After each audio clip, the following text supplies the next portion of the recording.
Phoenix Down Radio is on the air.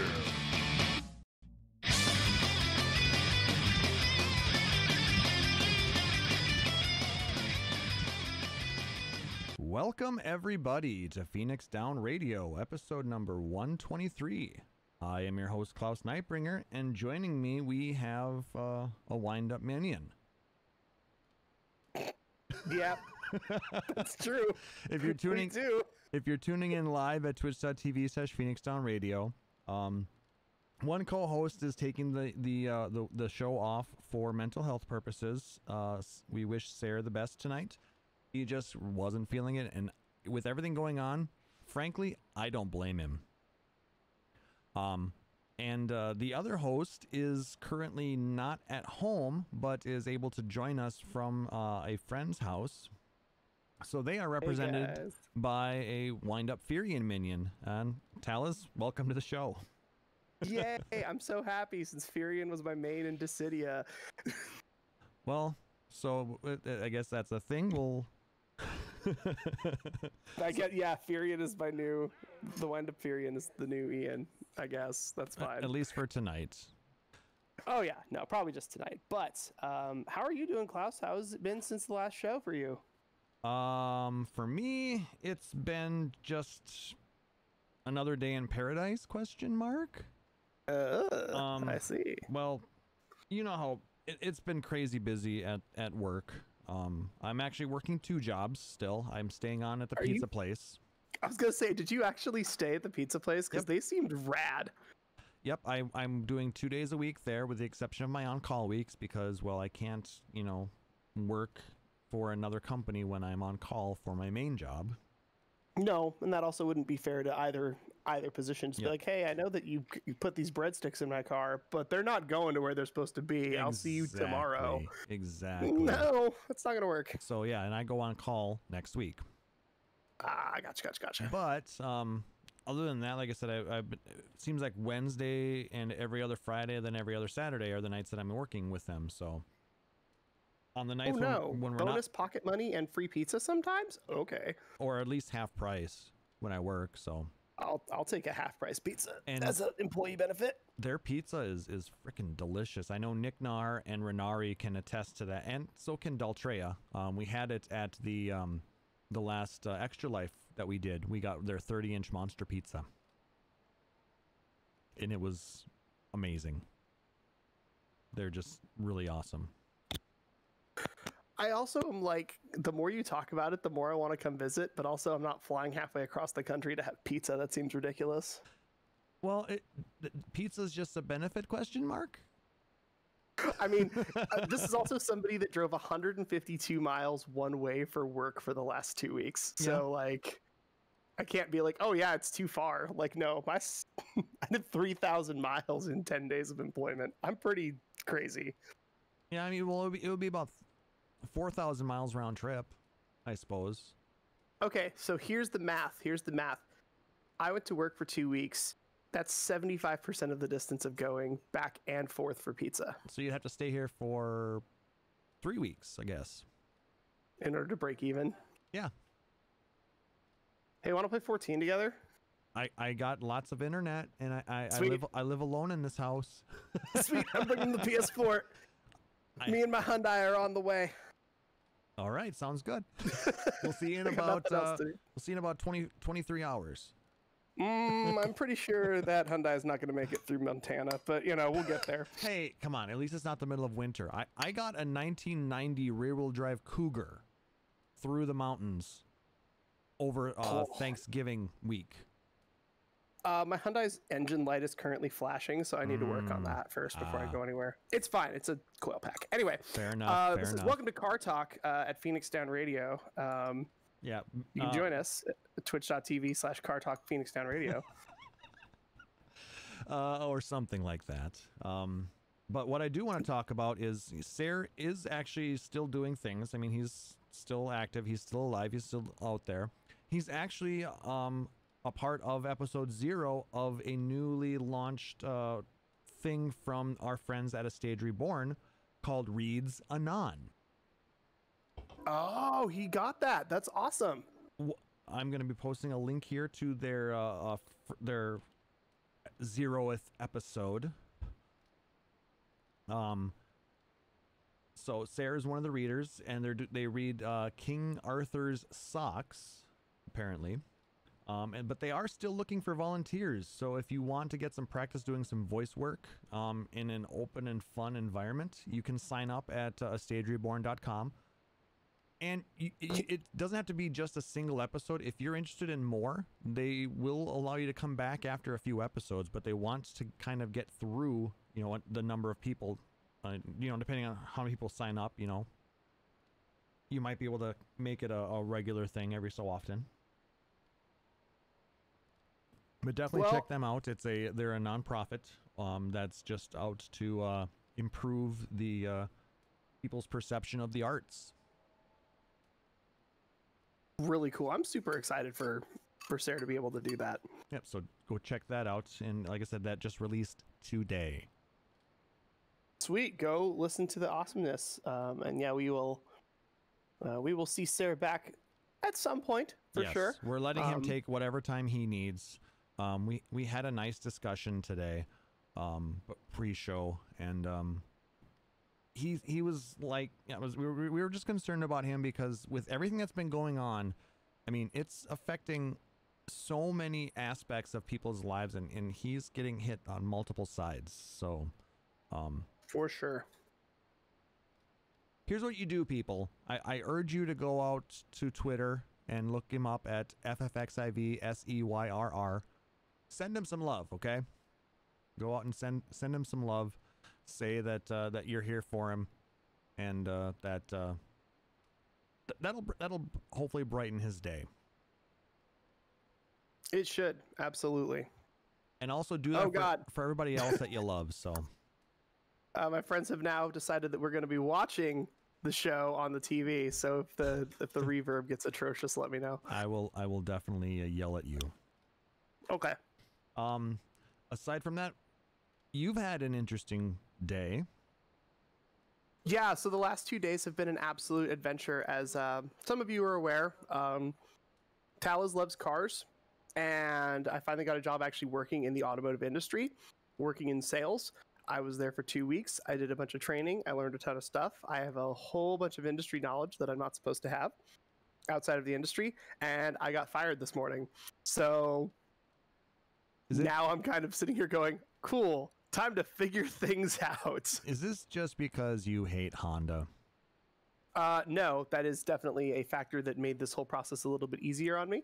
But I'm also kind of sitting here thinking, at least this time I'm not 6,500 miles away from home in the middle of winter in an uninsulated house.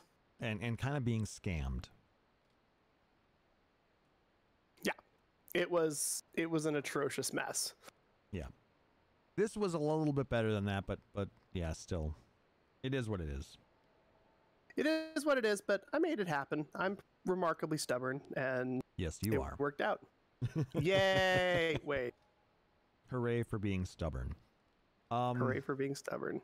So aside from that, there hasn't been, I don't know, probably not a ton going on. I mean, yes, we know that everything else is still, kind of going shitty in the world. There's been a little bit of justice since the last episode. All 4 cops involved with the whole George Floyd murder are in custody or have been charged. I believe one is out on $750,000 bail. Yeah, that was an interesting. The more every day I wake up and the news gets weirder, or worse, or better, or different, and I'm just like, all right, it's 7 a.m. Let's hit it. Let's see what's happening today. But it's like, at least that they're still all being charged. So I mean, hell yeah. Now I'm just hoping that means we'll start to see some justice for Breonna Taylor, and for everybody else that's been Trayvon Martin. I'm trying to think of all the names off the top of my head. I didn't write all this down. The list is way too long. The fact that we don't know all the names tells you that there's too many damn names. Yep. The fact that we're seeing statues for terrible people like Christopher Columbus being torn down. Somebody updated statue location. I think it was in London. They just like threw it in the water, and somebody updated it and dragged the pinpoint for where it's supposed to be into the middle of the river. I believe he's like a former slave owner and just all in all terrible person. Yup. From like the 1800s or something like that. Yeah, and then statue location currently in the middle of the Thames. I like it. But yeah, here in Minnesota, they tore down the Christopher Columbus statue outside the Capitol. And it's getting dark and it's getting weird. But you know what's getting weird? When NASCAR bans the Confederate flag. Okay, so this divorce is stupid. Okay? How did NASCAR end up on the good side of justice and J.K. Rowling didn't? Like, how did that happen? Because she is saying terrible things about trans people. Exactly, but it's like, how did the... All right. Doesn't matter. It was it's an interesting thing that we get to stare at in history. This someday. is the world we live in. Things are changing, and I'm okay with that. I mean, and we've needed change in our world for a very long time. It's just things happened that are forcing it to change to where it's supposed to hopefully be. Normal was dumb. We're changing it. Mm-hmm.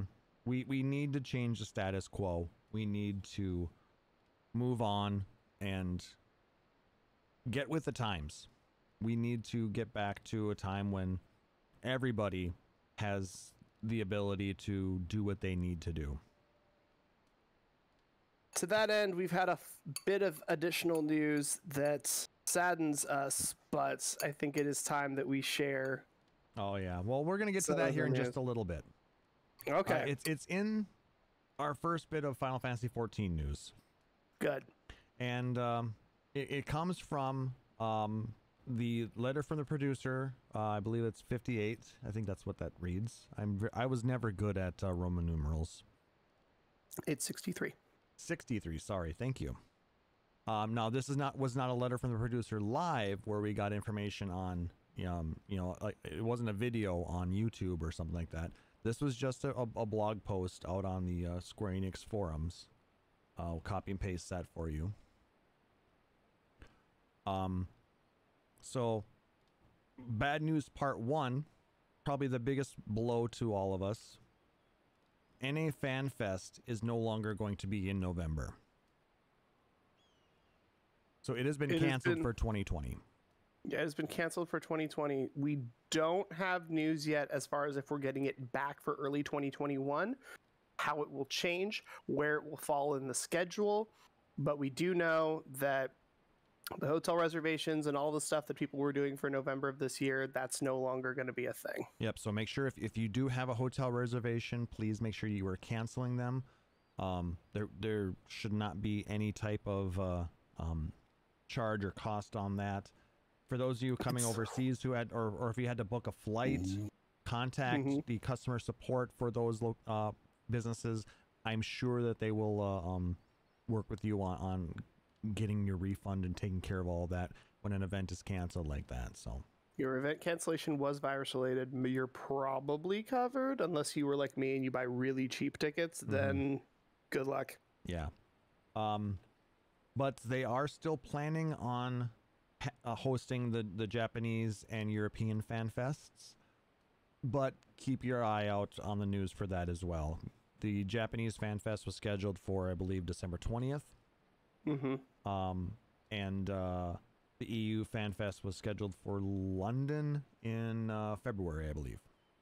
We also we all know the schedule, right? Like you go to FanFest, you hear about the new expansion, there's a t-shirt thing, you get a class over here, then you get more expansion news at this one. Like we kind of know the schedule of how FanFest versus next expansion works.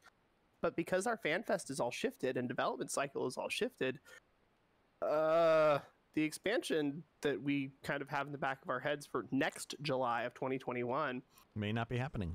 That might not be a thing. Well, especially when you look at the fact that they announced that the 5.3 patch will be delayed by more than a month from its normal launch date of next Tuesday.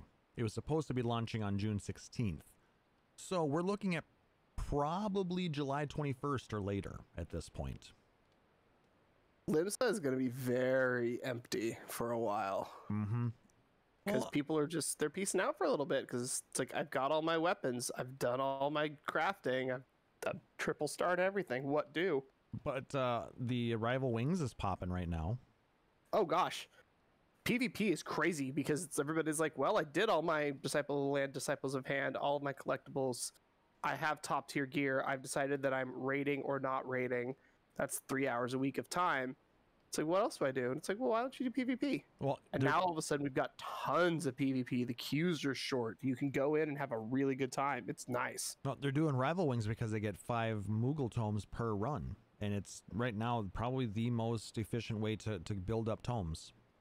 And considering we now have, I mean, Moogle tomes were going to go till 5.3. With Yep. 5.3 being pushed back another month, dude, if you need riding maps Or mounts, or minions, or music. minions, or literally anything that is available, there's almost no excuse. If you hit your daily roulettes and a couple of Rival Wings, you'll have everything in 3 weeks. Easy. I've been attempting to do everything about once a day, and I'm sitting at over 240 tomes. And I'm not pushing hard. And what do you like? What's the actual theoretical? I want to buy one of everything on the menu. It's like 1,200 or something, 1,300. I'm not certain, to be honest. I haven't added it It's up. low. I mean, I have almost everything. The only thing that I'm saving up for is, there's the 100 tome neck piece. There's the 50 tome earrings. And then aside from that, I'm probably gonna end up getting MGP cards or something and just blow those on card packs. I don't know. Terrible plan. Because, I mean, I have every mount on there. I have all the minions. I have all the music. What else Maybe do I hang need? on them for a little bit, but not a long time. Well, the thing is, once the event is done, those tomes will no longer... Well, you'll still be able to turn the tomes in until the next Itinerant Moogle event comes out, but those tomes will eventually become worthless. Well, I know that like you can use the ones from last time. For last time rewards- stuff, but the rewards don't change. But I think they're phasing that out too. Good point. Are they? I think they phase Shit, those out alright. after a while, because I'm not sure that if you can still get turn in your items from the first set of tomes. I don't know. I turn them in I don't know. beforehand, so I was gonna say I just burn them all up. exactly. If you guys have an idea, let us know, or if you know for sure, if you still have like the tomes from way back, and you see if you can still turn those in for those items. I would assume that just to reduce the amount of crap on the server, they phase them out. But anyway, so that's going on right now.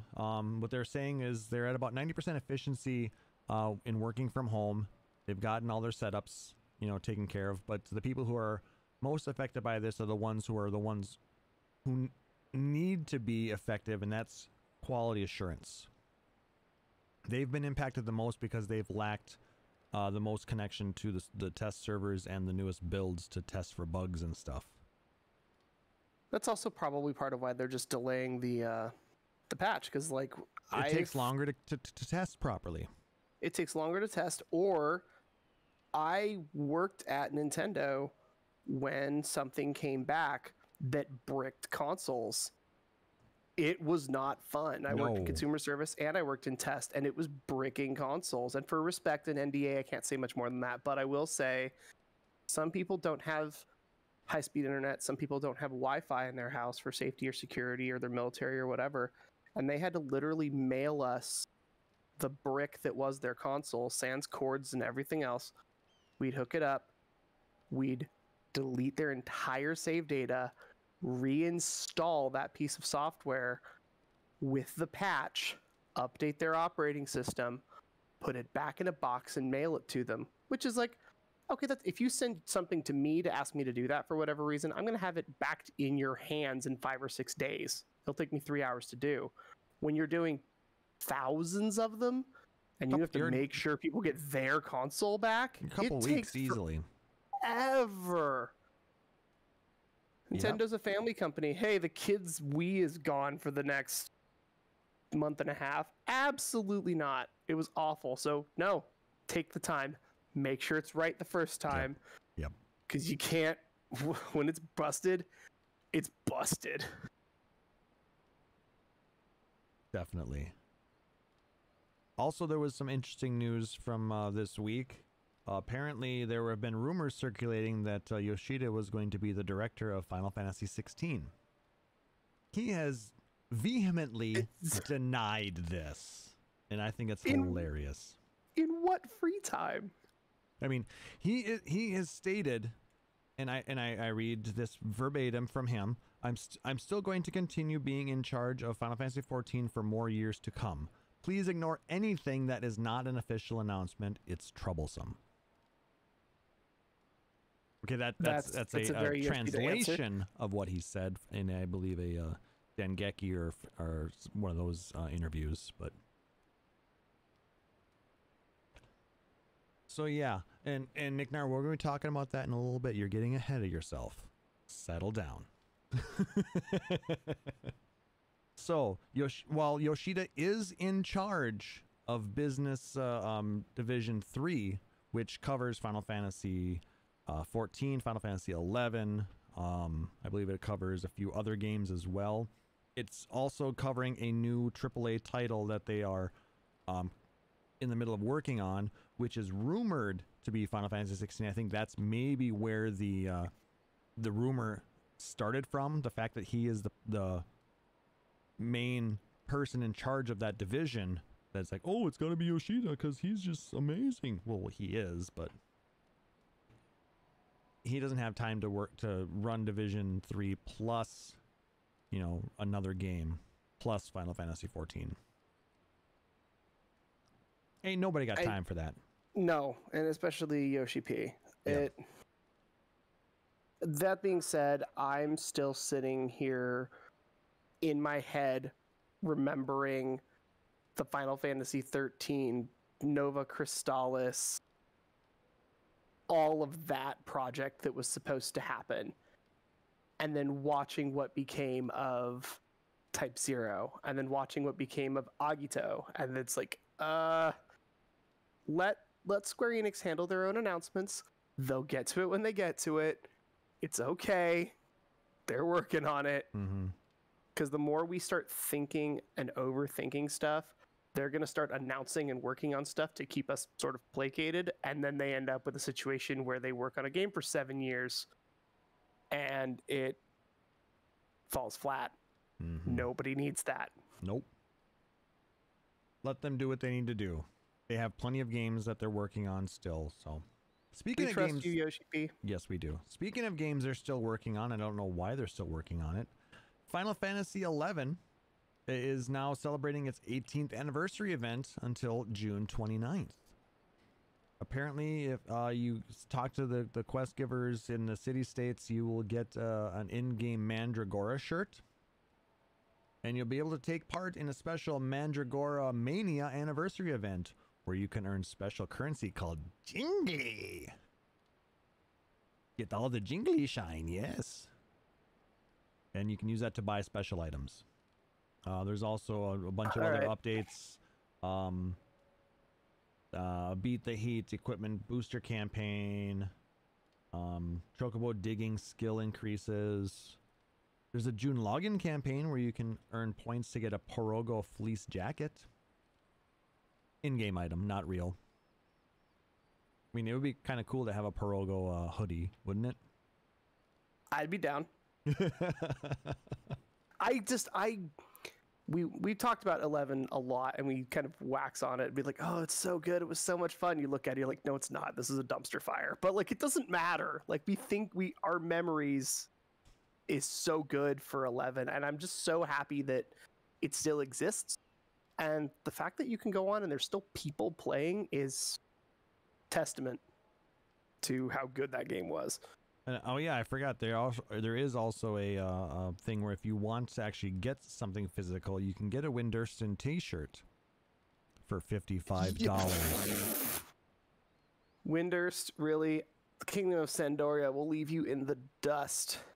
Bastock. Nah. Again, 11 was great.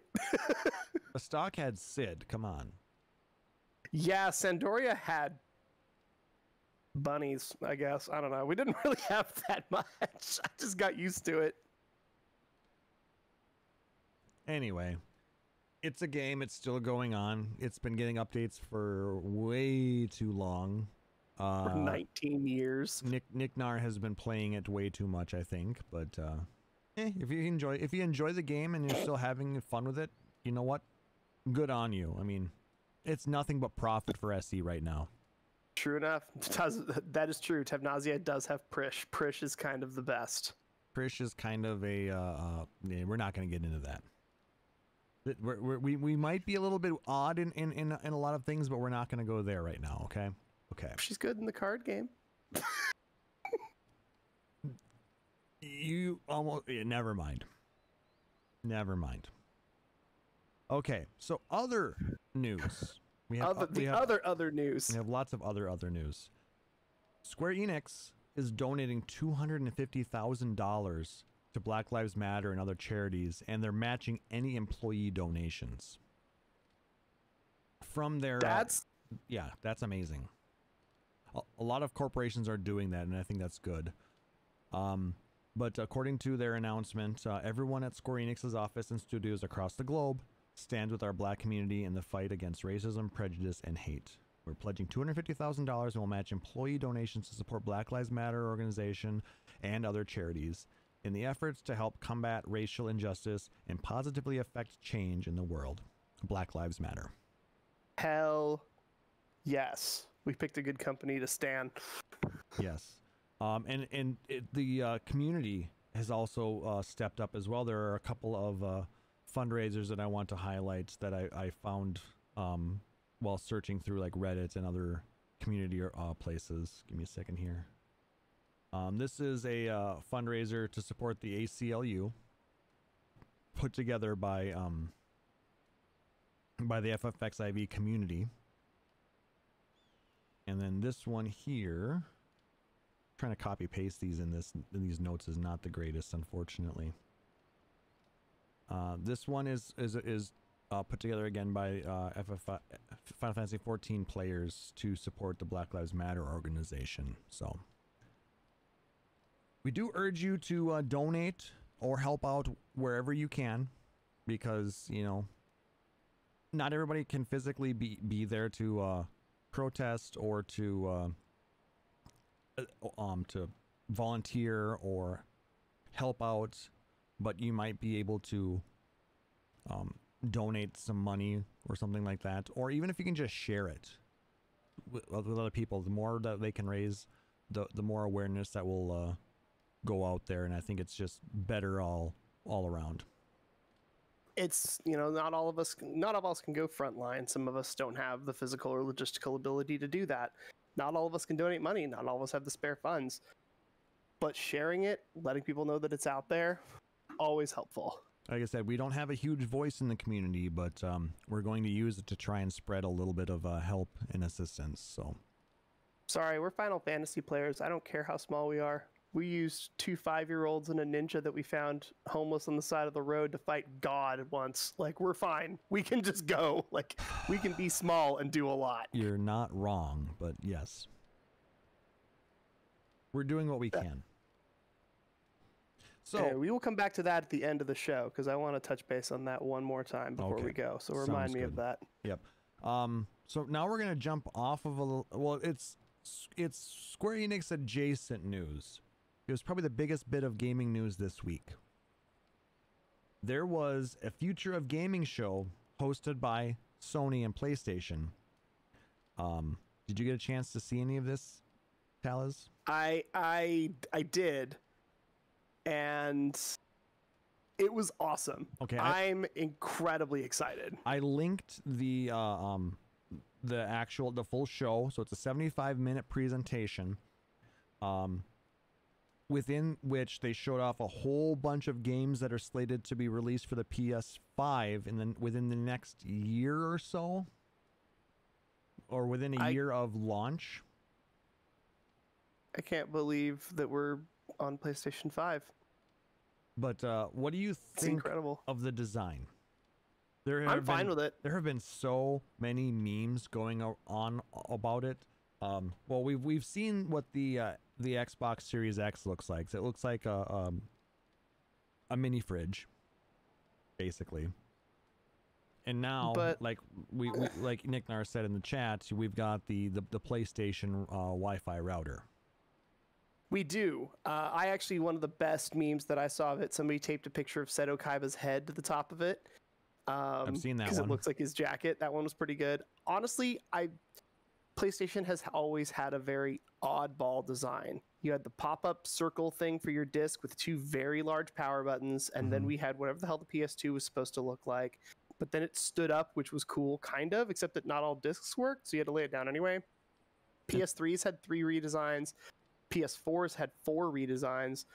So, like, look, whatever shows up, if you don't like it, just wait a year and a half and buy the next version of it. It's fine. PS4 has basically been the same since launch. Had 2 different designs, and my roommate had another one. I thought there was a 4th one. Well, there's been the PlayStation 4 and then the PlayStation 4 Pro. And there's been the slim line, and there's been... Is there a slim version? I suppose when they redid the Pro, they did knocked it down a little bit. But I mean, it's still based off the same design. It's still aesthetically, if you put them side by side, they're very similar, are they not? No, not even close. Okay. Not even close. No, I had a slim line, and my roommate was actually like, "Hey, where's your PS4?" And I was like, "Oh, it's there." He didn't recognize it because it was almost half the size of his. Okay, well, as they can shrink down the boards and the process, they make them smaller. So, I have a launch version. So, okay, I have the slimline one. I only bought mine a year ago. I had mine pre-ordered, which I'm probably gonna end up doing for the PS5 as well, provided it's not $600. We don't know the price yet. I'll buy it if it's up to about $500.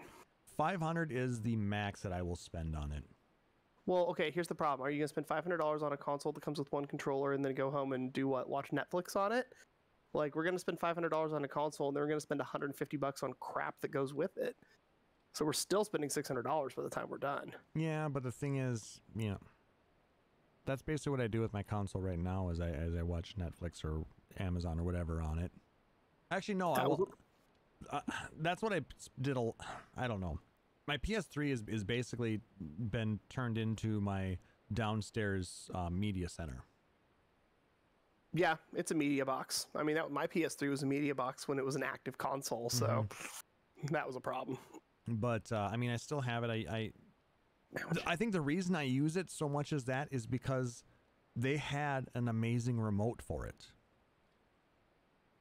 The PS4 never got an official remote, but they're bringing it back with the PS5.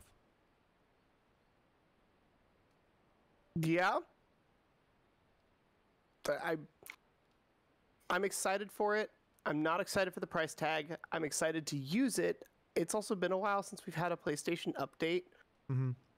So, like, it's overall, there's pros and cons, but the positives are definitely outweighing the negatives for me. Yeah. Well, the biggest thing about it is I probably won't end up getting to use it as a media center anymore because, well, you have to disable the copyright protections in order to use it for streaming, which basically blocks your Netflix, your Hulu, your Amazon, all of that. So that's the other reason why I use my PS3 as the media center, because my PS4 is used for streaming when I play things like Final Fantasy. My PS3 is a Blu-ray player.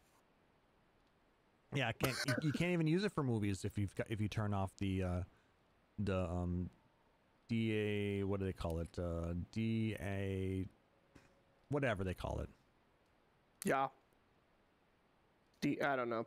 I'm bad at acronyms anyway. The copyright protection. Yep.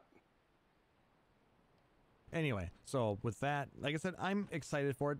What I'm really excited about is some of the games that have been announced. You've got a new Horizon game from Guerrilla. Like a follow-up to Zero Dawn. Well, it's called Forbidden West. Okay. Horizon Forbidden West. Not Horizon 1 Noon or or anything like that. They announced Horizon 1X. Yeah. All digital edition. Oh God. Resident Evil 8. Are you an RE fan? Because I was not. No, Okay. I'm not a big horror person, but I know there are a lot of people who are, and I'm sure they're very excited that they announced that Chris Redfield is back in the game. That's all right. A Demon's Souls remake. I'm okay with that. A new game featuring Sackboy. What year is it? Oddworld. I haven't seen Sackboy. When the hell was the last Oddworld? Was that Abe's Exodus? Was that the last game? I don't know. I never got into the Oddworld series because I never had an original PlayStation. And I think for a while, didn't they go over to like Xbox or something like that? Well, I mean, the original one was so long ago that it's definitely switched hardware. I do not remember what it's been on at this point. But no, a lot of stuff. And the other bits, there is a Square Enix game that they showed off that it has a working title right now. It's called Project Athia or Athia. This is the thing that they announced that everybody was like, oh, Yoshi P is working on this. And it's like, no, Yoshi P's busy. I don't know if it's this. But this is actually Luminous Luminous Productions is working on this. Okay. I don't know if that's under business division 3. Because Luminous that was Tabata's studio. But then when he left Square Enix, it's just a sub studio. Okay. But well, I linked the trailer for it in the chat. It looks beautiful what they're showing so far. It's a story-led, action-packed adventure designed to create a completely new and fresh gaming experience that fuses together the latest technologies with art. That's kind of what Luminous Productions was all about. Was trying to make, beautiful games that have wonderful stories, and so make them like art pieces. So my only concern is that I'm going to get into a weird, stupid tangent definition of art. Never mind. I have to move on or we're never getting anything done. Hey, if you got something to say on it, please. So art is defined as it being useful only insofar as observation, wherein that it is only useful as art. So when things say this automobile is art, it's like, well, then your car sucks because it's supposed to be functional before it is artistic. If it is art, it needs to be art in a very classical 1600s old ass definition that isn't relevant anymore. Yeah. So like when we're talking about art, it's the distinction between saying it's art or artistic. Like if it's art, it needs to be art. If it's artistic, then it's like, cool, then it can be inspired and it can have a lot of good things that happen, but it also still has to do whatever it's supposed to do. Cool your jets, Captain Pedantry. We don't have to go there. That's where I'm at, though. That's why I told you I was going to go tangential. It was going to be stupid. I know, but like I said, they're using a more modern version of or definition of art. Something that has aesthetic beauty and it is pleasing to look at, or to enjoy. Fair enough. That's my take on it. I'm not sitting back in the 1600s letting them eat cake. Okay. That was actually 1700s, I guess, but that was 1700s. It doesn't matter. Again, with being pedantic. We're not getting anything done. And when has that stopped us? True. I mean, hey, we got through. It took us 40 minutes to get through the news. That's good. We're doing all right. I think we're surviving. We're doing fine. Now, what are your thoughts on everything you saw? Insofar as PS5 Yes. and Project Athea, Well, in general of what we saw from that that show. It was exciting to watch something new. Mm-hmm. It was like, as a fan and as a gamer and as somebody that has definitely pledged my allegiance to Sony, like, yes, of course I'm excited. So having to remove myself from that and look at it objectively, I think, okay, I really liked the presentation. I like the hardware. I like what it looks like it can do. I like the choices that they're making for some of their launch titles. I love that we're seeing stuff that none of us were really expecting. New Horizon game, Oddworld, Sackboy. These are all things that we didn't think about, but then seeing it in writing, seeing it on a screen, we go, oh, I have good positive emotional reaction to that happening. We see Project Athea and we go, cool, we know what Square Enix does. Mm-hmm. We know what Luminous Productions does. And so we're thinking, okay, cool, this is an exciting thing. And if E3 was happening or it was near PAX or whatever, we'd be like, oh, cool, it's another video game announcement. And we'd throw it on top of the pile with everything else. But because we're not seeing anything right now, because we're getting live letters sometimes, because we're not getting all of the newsletters and all of the patch updates and all of the announcements, we're not doing E3 this year. And how many of us have been chilling in our house for the last 2.5 months?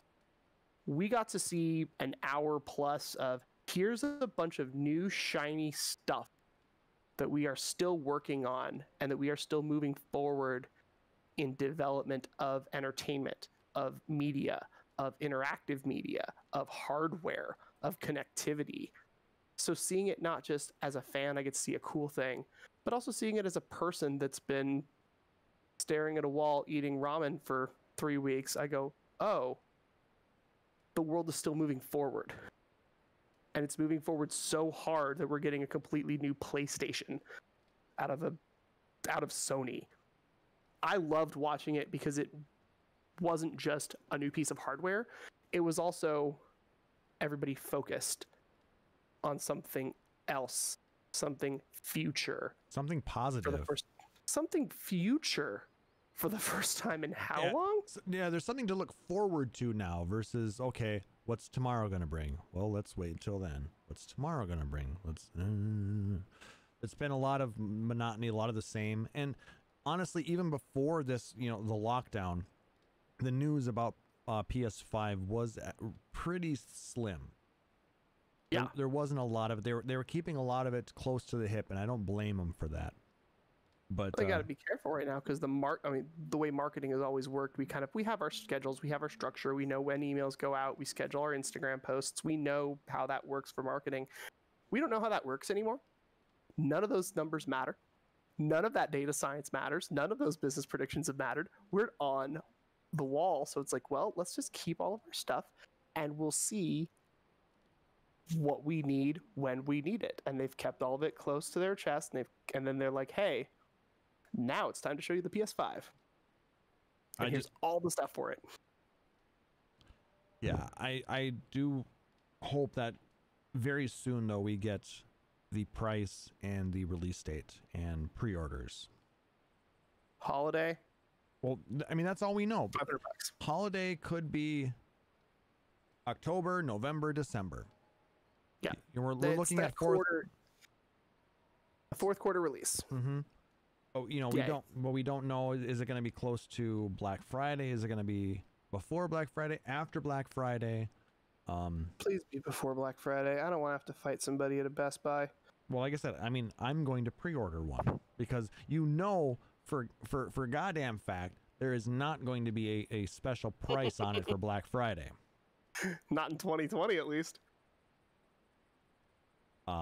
So with that, like I said, I'm gonna get my pre-order in. More than likely, like I said, if it's over $500, I'm gonna be really, really questioning in it. But wait 6 months, see if it drops $50. Well, like I said, and I'm also want to know what we actually get for release day titles or release window titles. Because we saw a bunch of games, and we saw a new Spider-Man game with Miles Morales. I mean, is that going to be a launch window game? I mean, because if I can get a Need for Speed game at launch, I'd do it. let's If see what. Codemasters pops out a dirt game at launch, I'm in instantly. Let's see. Let's take a look at what games were announced then. Yeah, they announced. This is a funny one. Grand Theft Auto 5 is going to be on the PS5. Yeah, that game is still going and is massive. Spider-Man Miles Morales, Gran Turismo 7. They announced. Again, no dates on some of these, but Ratchet and Clank, the Project Athea, Stray. Oh, that looked odd. You basically play a cat in a world of robots. Oh God. Okay, when are we getting Persona 6? That's the other thing I want to see. That wasn't announced. A new Damn Hitman game was, which just was. That's not an S. Is that still SC or did they split off? No, that's Montreal. It's one of the Montreal studios. Is that? Yeah. Well, I thought Hitman split off from SC. I think they did. I thought it was Eidos Montreal. Well, I don't remember. It's been it used 10,000 to be, years. but yeah. Who owns Hitman? I will say, while I have zero interest in playing the actual game, seeing what they're doing with the technology in NBA 2K21, oh my God, that looked amazing. Just it was introduced by the player from the Pelicans, and it featured him, and it looked just like him. Yeah, I missed. I think I missed that one. That doesn't sound familiar to me, but I need to check that because that sounds rad. Yep, and then Horizon Forbidden West, and then the fact that there's going to be two versions of the PlayStation 5. There's going to be the version that features a 4K Ultra HD Blu-ray player, and there's going to be the all-digital version, so the sad version. With the Xbox One S all digital, Xbox One sad. Yeah. So we get rid of the PS5. I'm gonna sit over here in the monster corner where I'm like, oh, good. All I ever got was digital content anyway. You know, I don't know if they're going. I'm sure that the one with the drive is going to be a little bit more expensive. I'm hoping not $100 more expensive. But if it's $100 difference, I'm just gonna get the one with the disc. Because I mean, honestly, I still like actually physically owning games. I don't give a shit about physically owning games, but I use it as a Blu-ray player. That too, but and that's gonna be a 4K Blu-ray player will be nice, even though I don't yet have a 4K TV. Yeah, I don't have a 4K monitor, but like, who knows? I mean, like I said, if it's $100 difference, it's worth it. Because every once in a while, it's like, I want to play this game. It's 2 years old, and it's $60 on the PlayStation Store, and it's $10 in a bin at GameStop. I'm exactly. like, well, I'm gonna go buy it for $10. I just saved $50. I do that twice. Suddenly, I've paid that difference for the console. Yeah, and that is going to be a thing because digital games rarely go on sale except for if it's a very time limited thing. Then they go right back up to regular price. My favorite is like the Atelier games that are still like $60 for like 3 games. And I'm like, why? These games are flash pan and 25 hours and they're designed for a super niche market. You sell them once and people keep them because the covers have cute anime girls on them. Mm-hmm. Like, you don't need, this is not worth $60 7 years into its life. It's just not. It's worth $9.99 at the Walmart bargain bin. And then you get a physical copy of said cute anime girl on the cover. And then you buy the second game for $10, and then you want the third game that came out 3 years ago, and that's $50. And you go, cool, I spent $70 on 3 games, not $180 on 3 games. Or you Still buy worth it. You buy the 3-pack for $39.99, and you call it good. That might be the Amazon secret.